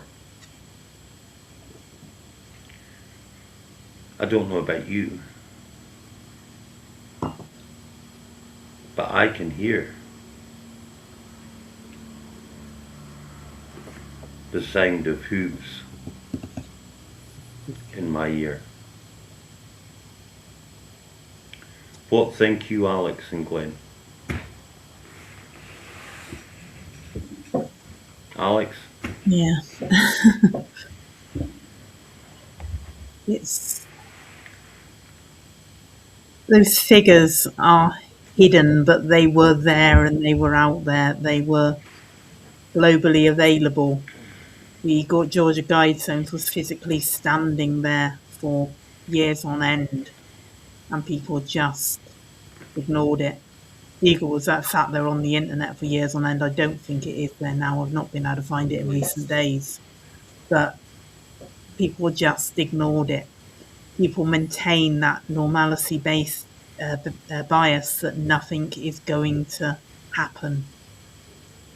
You've only got to look at every news report. You've only got to look at the fiction they play out on our TV news, and everything is the drums of war. Everything is talking war. And people the same sort of people that say nuclear weapons don't exist or it's not really going to happen. And there's probably some in the comments. I haven't looked, I haven't been watching. But the people that say all of these ignore those drums of war, and they have been for a while. But they are there, and they're not fear-mongering on it. If they were fear-mongering with it, they'd be saying the same things they did with COVID. You kill granny, or you're all going to die if you don't take the vax. They will be waiting for us all to die. They're not fear-mongering. They are downplaying the fear. And that, to me, that is the thing that scares me the most, the way they downplay the idea of a nuclear confrontation, the way they downplay the damage, the, well, world-altering, life-ending damage that would do. And that's the one thing that scares me most. Mm. Yeah, there are so many points in what you just said, Ian, and likewise in what Alex just said. Now, I live here, and this is a pretty rural location. And right now, the harvest should be in full swing, but it's finished. It's all done. It's all done and dusted and finished. And it was finished weeks ago because all the crops just weren't growing anymore. They were all basically done. They were dying. I don't think there was that much need this year for farmers to spray glyphosate, which they normally do to kill the crop. They actually physically kill the crop by herbicide. I don't think that was done this year. The crop was dead, and it was harvested, and that harvest was poor. It's been poor right across Europe, and that will definitely play into next year's food supply. Some crops, like corn, for instance. Now, a lot of corn is used to feed cattle through the winter. It's grown for that reason. A lot of the corn is still in the field, and there are no heads on that corn. That it hasn't. The conditions have been so dry that the corn just has not produced, its normal seed head. So there's going to be a crisis in animal feed, and a lot of animal feed comes from abroad. And speaking of abroad, during times of crisis, well, let me take a step back. We are used to going in the supermarket and seeing food from all over the world, every corner of the world. There are things from Africa, things from Europe, things from South America, all the foods that we've gotten used to, eating strawberries in January and things like that. During times of crisis, countries start to think about exports, and they, just like oil, why should we be exporting this when we need it ourselves? And in a time when we've got well, the 20% of the world's natural liquefied gas hasn't been able to come out of the Straits of Hormuz or has been destroyed. You've also got Europe at its lowest levels, historic levels of liquefied natural gas reserves. And we're heading into winter in that condition. And if this winter is bad, those reserves will probably run dry. And so we won't have natural gas if we're lucky. And the lunacy is that here in Europe, we've been pouring concrete down our wells, down the natural gas wells. Holland has done it. Its entire natural gas fields, they've capped them off. They're committing fucking suicide. We are committing suicide. So I don't think the future is going to be quite as bountiful as it is right now. And as you said, oil prices have been manipulated. And just as that comment said, they are now going up again. They're on the rise because there's no more room to manipulate. There's no more wiggle room. We cannot keep releasing reserves. Trump can't keep doing it. So we're inevitably going to see higher and higher prices at the pumps. So you're right when you say we're in an omni crisis.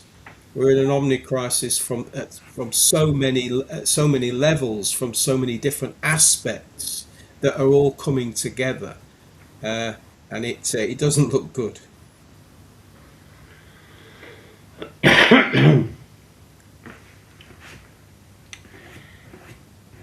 Whether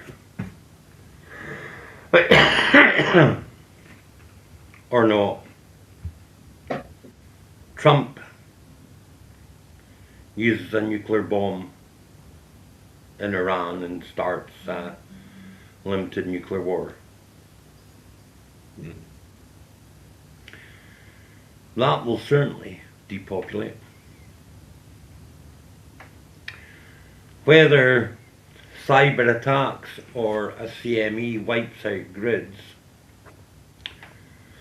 that will depopulate. Whether the lack of potable water means that people will be thirsty. The one thing I know is food shortages are now baked in the cake.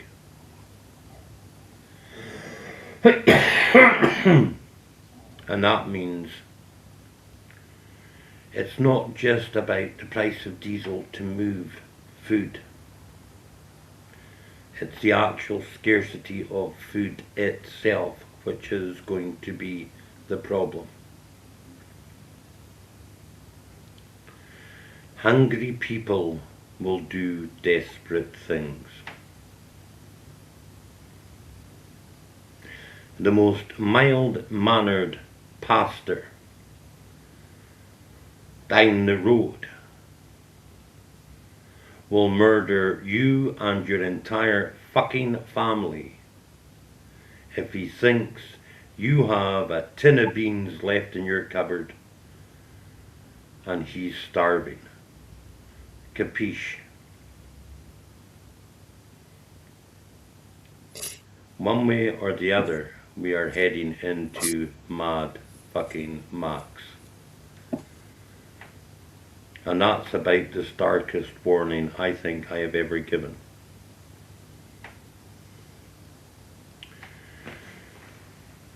Alex, Glenn, you want to say anything? No, I couldn't. I couldn't raise an argument against you. All the signs are there. All the signs are there that things are going to get tough. All I could say is the wise perhaps might prepare at least, or at least try to prepare. That's probably the best advice anyone could receive right now.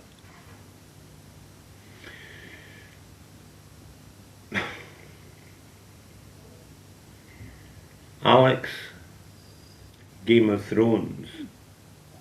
Winter is coming, don't you think? Most definitely. You can, and the thing is, you can be prepared, but the more prepared you are, the more you must be ready to defend those preparations. Yeah.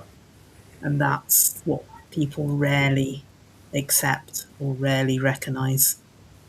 People are still in a mindset that, oh, I'll share with anyone. Well, people won't be interested in sharing. That's the problem. If they were interested in sharing, you wouldn't have a problem. They'd be interested in taking and cutting you out of the equation. Yeah.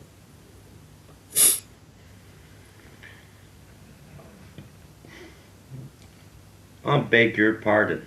I didn't promise you a rose garden. To the commenter that said thanks for all the good news earlier on. I never have.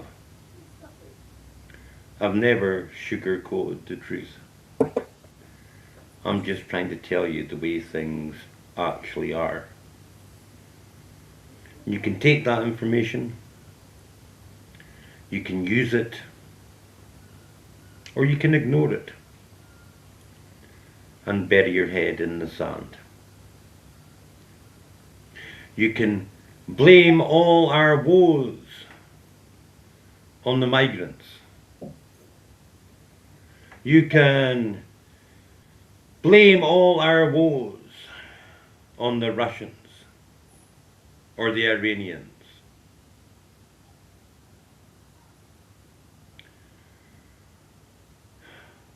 Ain't going to stop what's coming.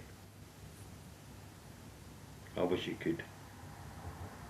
I wish we could raise our vibrations out of this shit. I wish I could take a penny and stick it on the wall and break the fucking matrix, but I can't.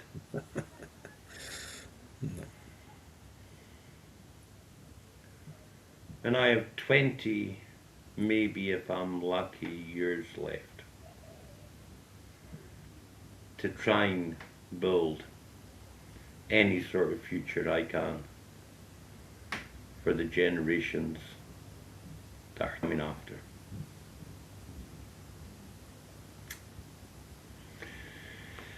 There we are then. Glenn, any last thoughts for the audience? Well, only that, that may sound bleak. That may sound bleak, And if on the slim off chance it's not as bad as what we might be projecting, then that's a bloody bonus. Every meal's a banquet. Every breath is absolute nectar. So savor every moment because we don't know how long we've got. I don't know how long I've got. So I'm going to make the most of everything. I'm not going to sit and rock back and forward and wring my hands and and feel sorry for myself because I happen to be born in or I happen to have survived to see these times. Because we have lived through times of plenty. In some ways, an artificial construct. We have benefited from a system that prioritized us, our sort of corner of the world, the Western world, over everybody else. And we have raped and we have plundered and we have pillaged and we have taken the rest of the world for granted. Well, that system's coming to an end. That system is coming to an end, and we will inevitably not, we're not going to be the kings of the castle any longer. So we'll have to, our future generations will have to get used to that, because a country like Britain that has very little to offer, we don't have vast natural resources. We've got lots of coal, which we decided to not to bother to use. We've got we theoretically, as I was laying out on last Friday and a little bit this Friday, theoretically we've got plenty of water, but we've mismanaged it so badly we're in a crisis. We have taken what we had for granted, and we have let it go to shit, and we need to rectify that situation. And we need to rectify our relations with countries like Russia. Our relations with Russia could be wonderful, bountiful, and help this country to prosper. And that's really what Russia wanted. That's what Russia wanted all along. When after the Cold War finished, Russia imagined a time, the times were changing, and that Europe would open its arms to it, but that hasn't happened. That has not happened, and it's been deliberately derailed. So we're now going to pay the price for that. So only a few small thoughts. I could ramble on all day, but that's kind of where we are. We've shot ourselves in the foot, and we're preparing to shoot ourselves in the bloody knee, as far as I can see. So there we go. Thank you, Glenn, for everything that you bring. No, I'm serious, to this page, not just this show, but your Man in Black is essential, Jane. Thank you. Alex, last thoughts for the audience and plug tonight, please. Okay. I don't know about Game of Thrones, but my head's on Tolkien at the moment, and Lord of the Rings. And it's that bit. I wish it need not have happened in my time, said Frodo. So do I, said Gandalf, and so do all who live to see such times. But that is not for them to decide. All we have to decide is what to do with the time that is given us. And we can sit and bury our heads in the sand. We can sit and say, where's the good news? We can sit and hide from reality, or we can face reality, look it straight in the fucking eyes and say, we will bring truth to the table, and we will never move back or never stop from that aim and that task. And we will be back tonight at 8 p.m. With Last Jacobite International. I haven't spoke recently, but hopefully we've still got a guest on tonight, and we will see you then. And Alex, thank you for everything. That we wouldn't be able to do what we do without you. Yeah. Absolutely. And your research is spectacular, always. I'm looking forward to tonight's show. It is one of the things that keeps me going.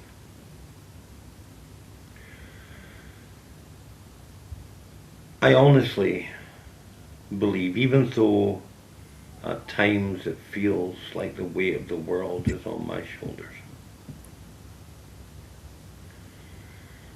I honestly feel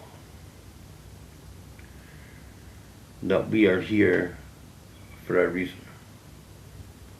That we were born for this time and this age. If not us, then who? Well, we will stand on the ramparts of truth for as long as we can. And long after we are gone, may there be last Jacobites that will continue to tell the truth. That's it. Go on then. Back off now, will you? Bye for now. Bye. Bye.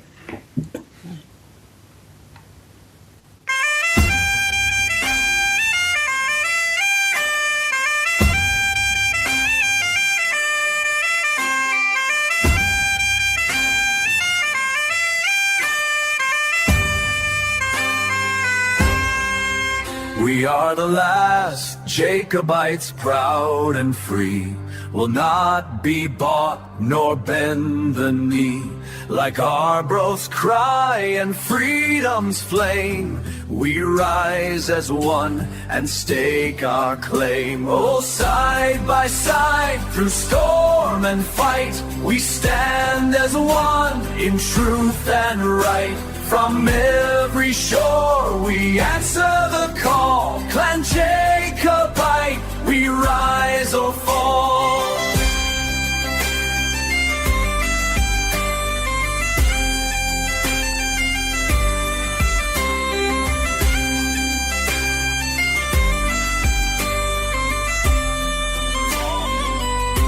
It matters not our skin or land, but hearts as one and hand in hand.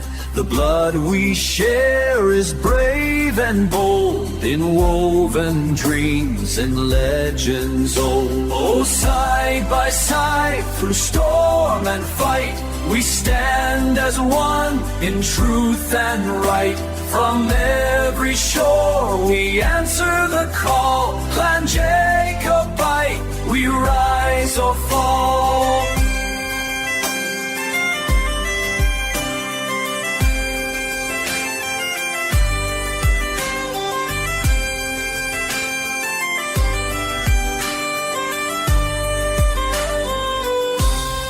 I am you and you are me, a thread within this tapestry.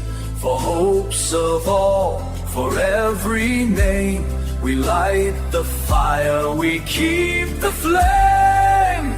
No sea can part us, nor the land. Together strong we proudly stand, with courage, truth, and spirits high. We pledge our oath beneath the sky. Oh, side by side through storm and fight, we stand as one in truth and right. Raise the banner